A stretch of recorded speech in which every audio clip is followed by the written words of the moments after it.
जब भी कभी आप बीमार पड़ते हैं, आप आर्टिफिशियल इंटेलिजेंस की तरफ भागते हैं, दवाइयों की तरफ भागते हैं। मानव ने जो बनाया है उस पर भरोसा करते हैं, नेचर ने जो बनाया है उस पर भरोसा नहीं करते। एक कंपैरेटिव चार्ट करके देखते हैं। मान लो ये बाल्टी वाला टेक्निक आप नहीं करना चाहते, तो नेचर ने कई सारी चीजें बनाई हैं। अगली बार जब फीवर आए, या तो ये करके देखिए, ये नहीं करना है तो आप सबके घर के आसपास नीम का पेड़ तो है ही। जितना आपके बॉडी का वेट है, मेरे बॉडी का वेट 70 kg है, तो 7 नीम के पत्ते लिए और फीवर आते ही चबाना शुरू कर दिया।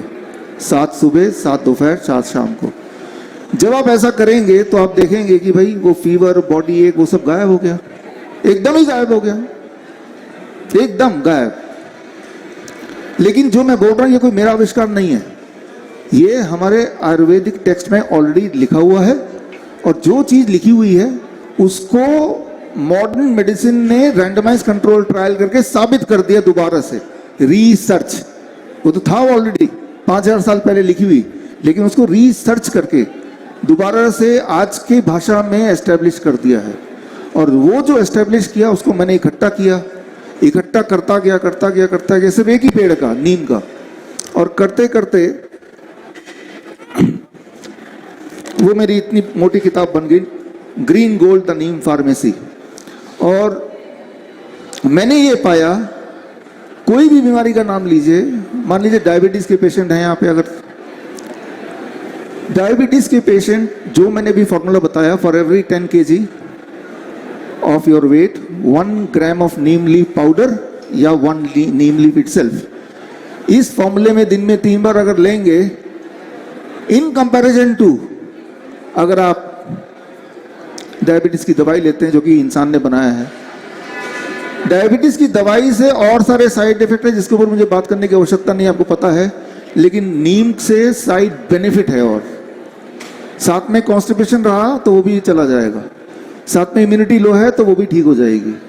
तो जब मैंने इस पे पिछले कुछ समय से रिसर्च किया तो 3 चीजें हैं, नीम का पत्ता, नीम का छाल और नीम का तेल, ये तीनों मिलकर दवाई है। और इसको कहीं से खरीदने की जरूरत नहीं है, मुझसे भी लेने की जरूरत नहीं है, यहीं भी मिल जाएंगी, कई सारे स्टॉल्स हैं यहाँ पे लोगों के। तो इनको खुद लेने की जरूरत है। आपके घर के पास का जो नीम का पेड़ है, उस नीम के पेड़ पे पत्ते तोड़िए, 5 से 6 दिन सूखने में लगते हैं धूप में, फिर उसको घर की मिक्सी में जब करेंगे 2 मिनट लगते हैं, एग्जैक्टली पाउडर हो जाता है वो। एक छान के उस पाउडर को भर दीजिए 1 डब्बा। नीम के छाल को 7 दिन लगते हैं सूखने में, पाउडर बनने में 4 मिनट लगते हैं, वो दूसरा डब्बा। नीम के तेल, इसके लिए एक मशीन आती है 15,000 की, वो ले लीजिए, नीम का तेल खरीद भी लीजिए कहीं से। इन तीनों के परमुटेशन कॉम्बिनेशन से दुनिया की हर दवाई बन जाती है। और फिर से मैं बोल रहा हूँ, ये कोई मेरा आविष्कार नहीं है, ये आयुर्वेदिक टेक्स्ट में लिखा है और मॉडर्न मेडिसिन ने इसको रिकन्फर्म किया है। मैंने सिर्फ इसको इकट्ठा किया है, और जो इकट्ठा किया है वो मैं आपको बता रहा हूँ। मैंने इकट्ठा किया, मैंने करके देखा, और मैं चाहता हूँ कि आप करके देखें। मान लो किसी को पाइल्स है, तो नीम का तेल है ना, रात को सोने से पहले एनएस में नीम का तेल लगा के सोएंगे, आप देखिए कैसे पाइल्स रह सकता है, रह ही नहीं सकता वो, सिंपल। और जो मैं बता रहा हूँ, फिर से मैं बोल रहा हूँ, एविडेंस इज ऑल हेयर, सारे एविडेंस इसके अंदर ही हैं, राइट। फिलहाल तो ये जो एक तरफ नीम का पेड़ यानी कि natural intelligence of the nature, दूसरी तरफ इंसान की बनाई हुई सारी दवाइयां अगर तराजू में तौलेंगे तो नीम का पेड़ भारी पड़ेगा दुनिया की सारी दवाइयों से, क्लियरली। और एक एक करके बीमारी बाई बीमारी हम बात कर सकते हैं। मान लो किसी को माउथ कैंसर है, आजकल आप देखेंगे oral cancer, mouth cancer, inflammation, घाव, ट्यूमर खूब है। उनको हम बोलते हैं एक ही चीज करो, आपके माध्यम से, जो यहाँ पे हमारे चैनल से, आपके माध्यम से कहीं हॉस्पिटल जाने की जरूरत नहीं है। नीम के पत्ते का पाउडर, नीम के छाल का पाउडर इक्वल क्वांटिटी में मिला लिया, एक और डब्बे में भर लिया, वो बन गया नीम टूथ पाउडर। सुबह उठते ही उसी से ब्रश करना, रात को सोने से पहले उसी से ब्रश करना। अगर दर्द है, इन्फ्लेमेशन है, घाव है, पस है, तो हो गया ना आपका टूथ पाउडर। ये दांत तो साफ करेगा ही, वो मजबूती देगा, पेन को गायब करेगा। तो और ये घर पे बन सकता है, मुफ्त में बन सकता है। इंटरेस्टिंग बात क्या है कि नीम का पेड़ तो किसी का प्रोप्राइटरी भी नहीं है कि किसी ने घेरा बना दिया, वो तो यूं ही उग जाता है। यही इकलौता ऐसा पेड़ है जो जिसपे न तो फंगस लगता है, न बैक्टीरिया लगता है, न पेस्टिसाइड की आवश्यकता है, क्योंकि ये नीम का पेड़ अपने आप में पेस्ट रेजिस्टेंट होता है। भोपाल गैस ट्रेजेडी हुआ था, आपको याद होगा, सारे वहाँ के आसपास के पेड़ सब बर्बाद हो गए थे, सिर्फ एक पेड़ खड़ा रहा था आखिर तक, नीम का पेड़। केमिकल का फर्क नहीं पड़ता उसको, सबसे जहाँ पे सूखा पड़ जाता है नीम का पेड़ खड़ा रहता है, बाढ़ आ जाता है नीम का पेड़ खड़ा रहता है। पंजाब में बाढ़ आ गया था, नीम का पेड़ खड़ा है। तो आप सोच सकते हैं यूएन ने 2011 में नीम के पेड़ को the tree of the world घोषित किया था। ट्री ऑफ द वर्ल्ड इसलिए क्योंकि पूरे दुनिया में करीब 5 लाख तरह के पेड़ होते हैं, पौधे होते हैं। उनमें से 6,500 ऐसे प्लांट है जिसे मेडिसिनल प्लांट का दर्जा दिया गया है, और उनमें नंबर 1 जो है वो नीम का पेड़ है। कुदरती बात यह है कि पूरे दुनिया में सबसे ज्यादा नीम का पेड़ कहीं उगता है तो वो भारत में उगता है। तो सोच के देखिए, हमारे पास आर्टिफिशियल इंटेलिजेंस तो है ही है, यहाँ एक्सपो चल ही रहा है, नेचुरल इंटेलिजेंस भी है। तो हम किसी भी बीमारी का बात करें, मान लो हम बीपी की बात करते हैं, तो जो मैंने डायबिटीज के लिए बताया वो बीपी वाले भी करके देख लें। कई लोग बोलते हैं कि मैं डायबिटीज के लिए नीम लिया, मेरी बीपी न जाने कैसे कम हो गई, मुझे बीपी की गोली छोड़नी पड़ी। तो ये मैं मोटा मोटा 1-2 एग्जाम्पल दे रहा हूं, लेकिन मान लो किसी को खांसी जुकाम हो गया, तब भी सेम ही करना है। तो इंटेलिजेंस की बात कर रहे हैं हम, नेचुरल इंटेलिजेंस की बात कर रहे हैं। आप और मैं, हम सब लोग बहुत खुशकिस्मत हैं कि हम अपने कपड़े खुद पहन सकते हैं। बचपन में हमने सीखा था, एक छोटा बच्चा जब पैदा होता है कुछ नहीं पता उसे, उसकी इंटेलिजेंस डेवलप होती है, कब खाएगा, कब सोएगा, कब पॉटी करेगा, कब रोएगा, अनप्रिडिक्टेबल है ना। फिर धीरे धीरे धीरे धीरे एक पर्टिकुलर टाइम पे सोता है, एक पर्टिकुलर टाइम पे उठता है, एक पर्टिकुलर टाइम पे रोता है, एक पर्टिकुलर टाइम पे खाना खाता है, एक पर्टिकुलर टाइम पे पॉटी करता है। उसका सर्केडियन रिदम बॉडी का बढ़ने लगता है, बायोलॉजिकल क्लॉक जिसे बोलते हैं। बचपन में नहीं होता, वो पैदा होते ही नहीं होता, आपको पता है। कुछ पता नहीं बच्चा कब क्या कर देगा, रात भर जगा रहेगा, सुबह सो जाएगा, है ना। लेकिन धीरे धीरे उसका रूटीन बनने लगता है और वो माँ बाप के रूटीन से मैच करने लगता है। ये रूटीन बनना जो है, ये कैसे होता है, ये है नेचुरल इंटेलिजेंस। एक इंसान के बच्चे को इस रूटीन पे आने के लिए 5-6 महीने लगते हैं, एक एनिमल के बच्चे को इस रूटीन में आने के लिए 1 दिन लगता है, 1 डे। क्यों? क्योंकि जानवर के पास नेचुरल इंटेलिजेंस है जो इंसान के पास नहीं है। कैसे? एक जानवर का बच्चा जब पैदा होता है सीधे जमीन में गिरता है। जमीन में जब गिरा तो जमीन में, आप में से कुछ लोग इंजीनियर हैं कोई यहाँ पे? इंजीनियर्स, इलेक्ट्रिक इंजीनियर हैं। जो इंजीनियर्स हैं उनको ये पता है कि जमीन को जैसे ही आप टच करते हैं तो आपके बॉडी में इलेक्ट्रॉन लिटरली ट्रेवल करता है, जिससे आपकी बॉडी की वोल्टेज शून्य हो जाती है उसी वक्त। अभी जाके टच करेंगे जमीन को या नंगे पैर चलेंगे तो शून्य। और यहाँ के जियो मैग्नेटिक फील्ड के हिसाब से आपका बॉडी क्लॉक सेट होने लगता है, यानी कि कब कौन सा हार्मोन रिलीज करना है। रात को ही रिलीज करना है एक पर्टिकुलर हार्मोन ताकि आपको उस वक्त नींद आए, से मेलेटोनिन रिलीज करना है, सुबह कॉर्टिसोल रिलीज करना है ताकि आप जग जाएं। तो वो जो सेटिंग है वो कब होगी?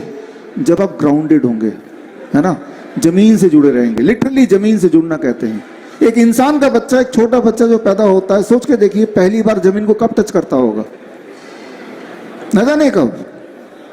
क्योंकि जमीन का मतलब ये फ्लोर नहीं है, जमीन का मतलब वो जमीन है जो कि हमारे घर के बाहर है।